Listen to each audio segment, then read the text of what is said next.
You are listening to the Amplifying Leadership podcast, where we explore what great leadership really looks like through real stories, actionable takeaways, and expert conversations. I am Tara Lehman, founder and CEO of Amplifying Leadership, here to help you lead with intention and influence. Don't forget to join us on Thursday or Tip Thursday with Tara as well. However, for today, thank you for tuning in to today's guest episode. Today, I am welcoming Frank Mesa, an executive leader, author, and creator of the ERD framework, which stands for Evolve, Revolve, Devolve, which I think we're going to delve into today. Welcome to Amplifying Leadership. Well, thank you, Tara. This is a great opportunity. I appreciate it. Love your podcast, and I'm humbled to be on it. Excellent. Well, let's get to know you a little bit better. What's your leadership story, or what would you like to share with us today? So I realized that leadership for me started way before corporate life. I grew up in New York City in the 80s, 90s, early 2000s, and it was a rough time, a rough place, New York City at the time. There was a lot of violence on the streets, a lot of illegal activity, and I noticed that those that followed generally fell by the wayside. They fare very well in that environment. So I started to develop my leadership skills way back then to create within myself the skills necessary to lead others and to not follow. So I started there, and then I became interested in transportation space, specifically the railroad. I got an entry level position after college, and I worked my way up all through. Ultimately, was 11 promotions altogether up into executive level, and I retired as the chief operations training officer for the second largest and busiest commuter railroad in North America. And I was responsible for the training and certification qualification of over 7,000 employees. And that led me to ultimately retire, and wrote and released a book called Alchemy. It's as easy as ERD, where I took all these lessons learned over 30 plus years and put them into a framework, as you mentioned, called ERD. And then started my consulting firm, Mesa Solutions Inc., where I'm helping others with leadership and organizations with developing their leaders. Sounds like an awesome story. I love that you come from transportation. I come from trucking and transportation, so I love to hear that there's other people out there doing good things for the industry. I do want to start today by, we're talking more about recognizing and breaking behaviors that, as leaders and business owners, it can absolutely limit us. But I want to let our audience know what you mean by that. So what's important, or why this topic is important to you about recognizing and breaking behaviors that limit us? Because we have a global audience. I just want everybody on the same page. Yeah, so like I said, over the course of over 30 years, I realized that most leaders that I've seen in my experience don't fail because of competence.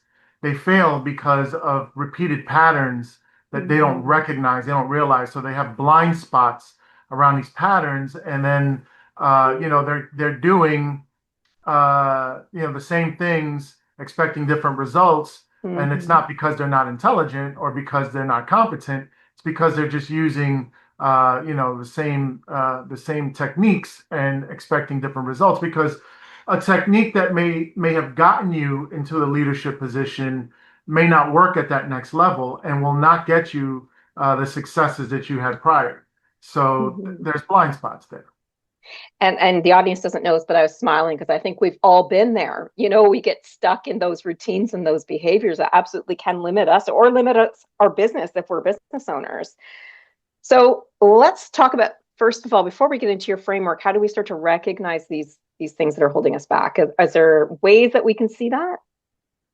I would say yes. I would say there are certainly clues, and these clues you're getting the same conflicts, the same frustrations, the same excuses, the same outcomes.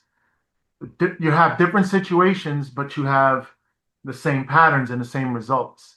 And so the faces and the names may be changing, but you're getting the same results. And that's when you know that you're kind of stuck in a pattern that needs to be addressed and changed. Yeah, I like how you bring that up too. If we have new people working for us and we're still getting the same outcomes, maybe we need to look differently, and maybe it's at what we're doing to see how we can improve rather than always just trying to find a better person. Because you're right, it could be us as well. All right. Having said all that, I would love to get into your framework now. So, your framework, ERD. So, first of all, why don't you explain what this is before we get into any strategies or anything around it? Yeah, so again, for me, I learned that I needed to be a leader of myself before I could be a leader of others, right? And so, how that looked for me was I made a personal audit of myself and said, "Hey, I'm doing very well in this specific area, but I'm, kind of not doing very well here, and I'm kind of getting the same results, and I'm doing really badly in this next area." And when I did that personal audit, I said, well, how can I duplicate what I'm doing well in a specific area? Which was, I saw that as I was evolving in that area. Okay. And then I realized where I was kind of what I used, the language I used back then was I was just kind of looping out in another area of my life. And I said, how can I identify this? And I realized I'm revolving here. I want to change that to evolve. And then I realized where I was really going off the rails, to use a railroad Yeah. term, where I was devolving and really, doing badly, going backwards. I said, well, let me transform that and evolve that as well. So it was an account of my own personal behaviors that I realized I needed to improve my behaviors because I'm the common denominator. I realized that there were certain areas in my leadership experience that I was getting, pushback either from leaders above Mhm. me or, people that were my colleagues. And so I had to make a decision to say, okay, how am I going to work on this? How am I going to improve this? And the improvement basically is evolving. Right. Okay. And so we talk about doing that self-assessment, which I'm sure you have, tips or tricks around what that could look like. Do we also, and you also talk about the outside information, the feedback that coming to us all the time. So let's talk about that first before we get into that, because we have to understand where we're devolving, if that's how you want to put it, in order to improve. So, what would a self assessment look like? I mean, obviously, we want to look at the outcomes that aren't improving, but what might those be if I'm new to this and I'm not sure where to start? I actually created an assessment as part of my work with Oh, excellent. leaders. So it's an actual workbook that you can work through that asks specific questions that gives you a score that tells you whether you're Oh. evolving, revolving, or devolving. And I developed that over time. But you can tell from your results. I mean, if you really take a real, hard look at yourself without a workbook, you could say, I'm not really doing very well in this. Let's say, when I'm communicating with people and it's not really landing well, people are misunderstanding me. Then you have to Hmm. understand that, if that's something that happens regularly, then that's an issue, right? That's a revolving pattern that you have. If you're in a corporate environment, if you find yourself in conversations with HR regularly, then Yeah. that then that's saying you're devolving in an area because it's getting to the point where you're actually getting there's intervention because you're not doing very well in that area.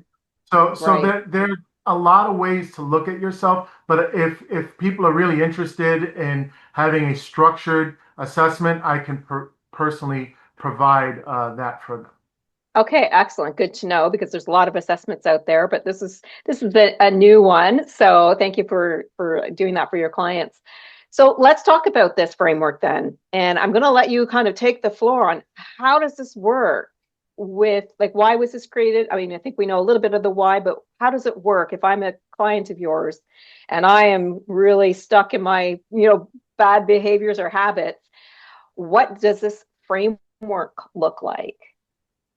So I liken it to a tool, like a compass. All right. So if you Okay. were heading out on a journey or going somewhere, you really need to know the direction you're going in order to continue to go in that direction.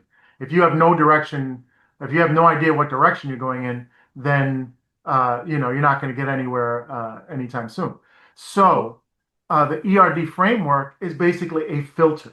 It's a filter Right. for your thoughts, your impulses, your emotions, that will tell you that the decisions that you're making in real time are going to lead you down one of three paths.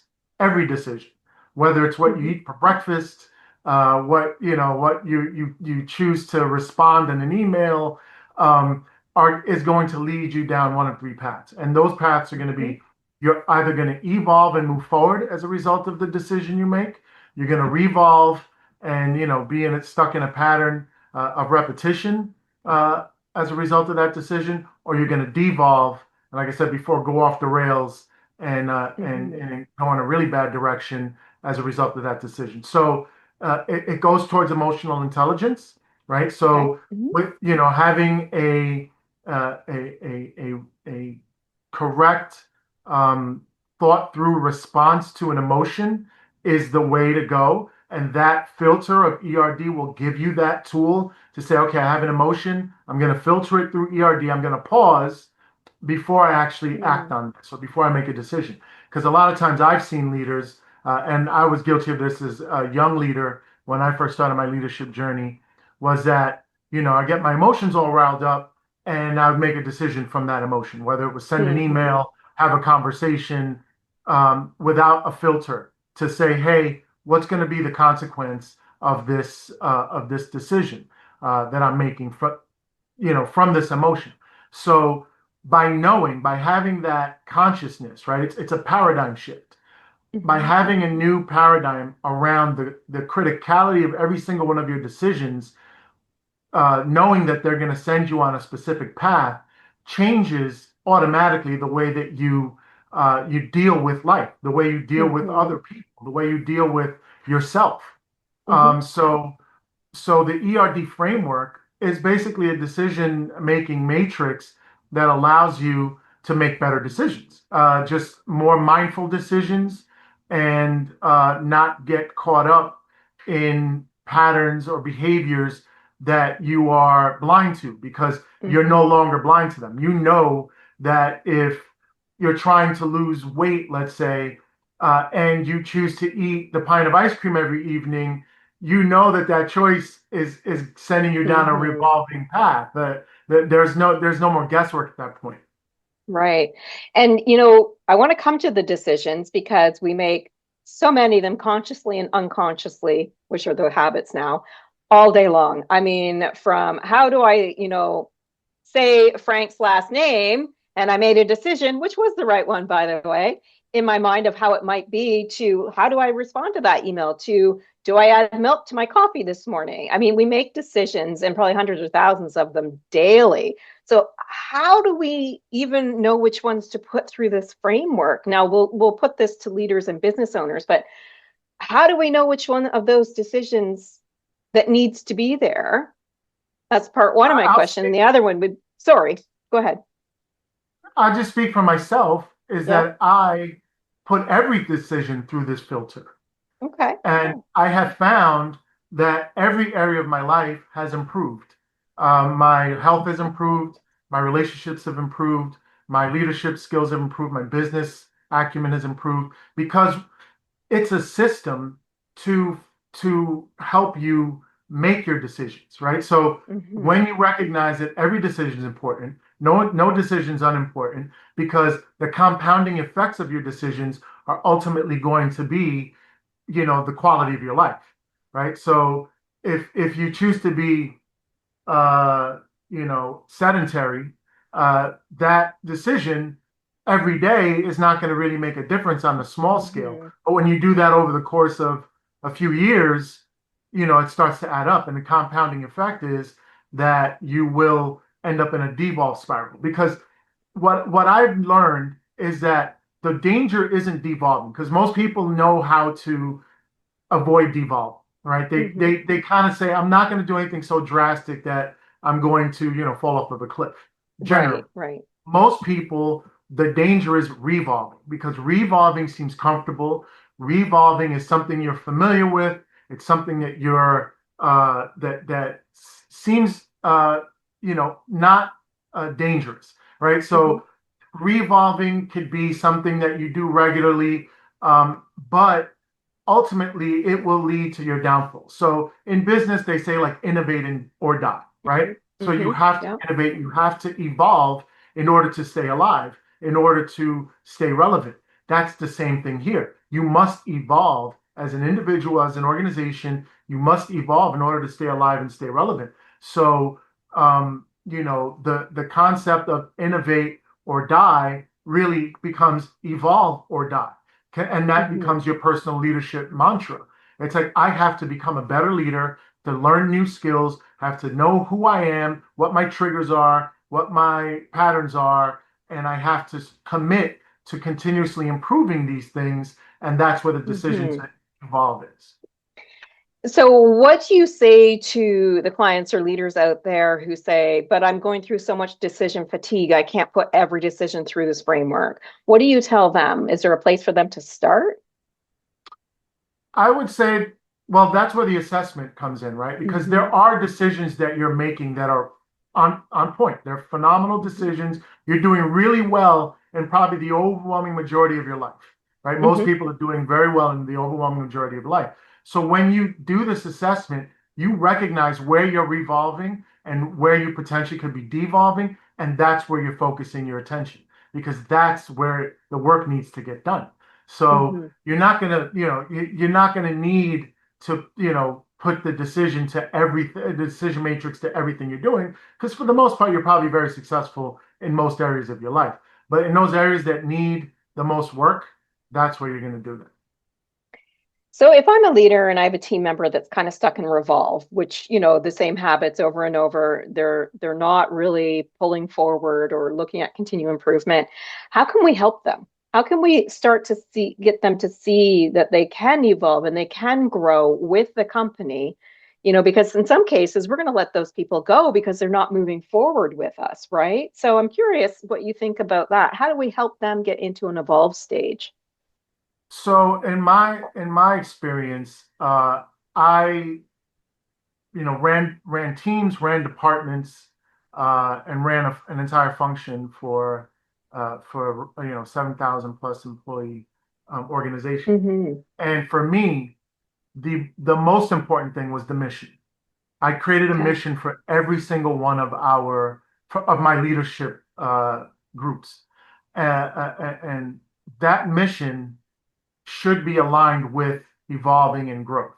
It should be Okay. giving people a path that they see success at the end of this path, or they see where they're leading, where they're going to be successful by this mission.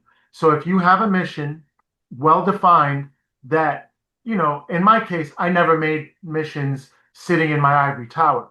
I actually had development meetings with my entire staff and asked them, what do you think makes us successful? What do you think is going to make you feel fulfilled and satisfied as a result Mhm. of the work that we do? And then I created missions from that feedback. And once I developed the mission, then it was like, okay, if you're not lockstep in the working towards this mission, and you're evolving somewhere that's not aligned with this mission, now let's get you aligned with this mission and let's get you evolving towards it. And that's always been very successful for me. And it's a collaborative approach at that point too, which can actually Yes. make that team member feel valued and heard, right? I mean, that's important too. If we want people to involve, we have to make sure that they have a voice. I mean, without a Right. voice, we can just say, whatever, they're not listening, so I'm just going to do what I do, right? Right. And that's why I never really took that ivory tower approach, because you could be speaking on deaf ears, and people Hmm. could say, no, this is not our mission. I am not aligned to that. Yeah. Yeah. So if we get consensus and we get input from everyone, not to say that you have to lead by consensus, but Hmm. you can get an idea of what people believe is success, and then Hmm. you can really define that success in your mission, and then you can align everyone to that mission, and that becomes your barometer, right? That becomes Hmm. your thermometer, your measuring stick, or whatever you want to use as an analogy to measure against. You're measuring against this mission, and if people are not getting movement in a positive direction, then you can address it that way.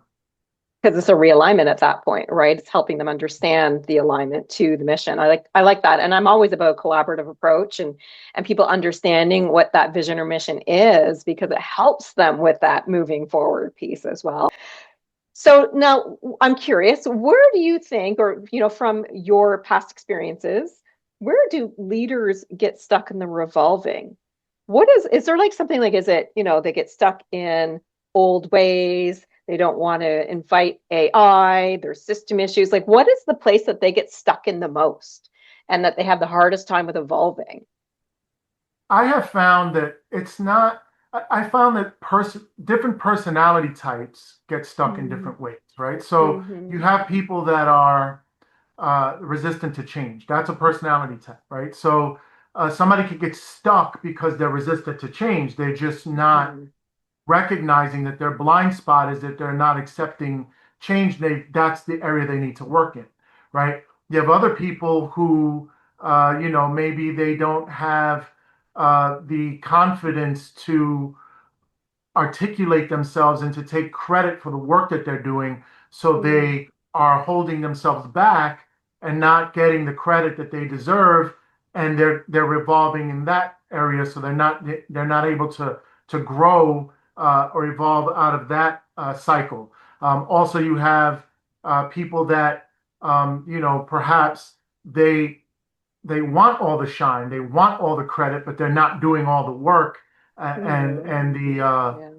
the important groundwork that it takes to get the job done. So it really it varies because there's different personality types, and one Mm-hmm. shoe doesn't fit everyone. But I've seen different things, and certainly those three that I mentioned, and there could be a couple others that I've seen that when you do an assessment, when you look at yourself, and when you say, okay, the feedback I've been getting is that I need to slow down. Let's say I have a lot of ideas, but I'm not putting in the work necessary to see them through to the end. Then Okay. once you get that feedback, you could start working on that, right? Mm-hmm. So it runs the gamut. But I will say that we all have areas that we revolve in, and we all can work to get better in those areas. Some more than others, but we all have something we could be doing better. It's a safe place for us, isn't it? That's why we Yeah. build those habits because we feel safe and comfortable with them for sure. And it's something that, as leaders, for sure, and business owners, we have to learn that we need to evolve if we want to stay current, if we want to grow, if we want to move forward, right? Oh yeah. I mean, I think of I'm a little, again, we're in North America. I remember Blockbuster. Blockbuster Oh, was yes. a Video huge store. company, and they were, Yeah. you never saw Blockbuster going out of business. It was like it was a thing. Like you went to Blockbuster on a Friday evening with the family, you picked out movies, you got popcorn. It was a thing, and they didn't evolve. They didn't Hmm. innovate, and Netflix came along, and it was a small operation, and they swept up the business Yeah. model and took a huge corporation out because they just didn't evolve. They didn't innovate.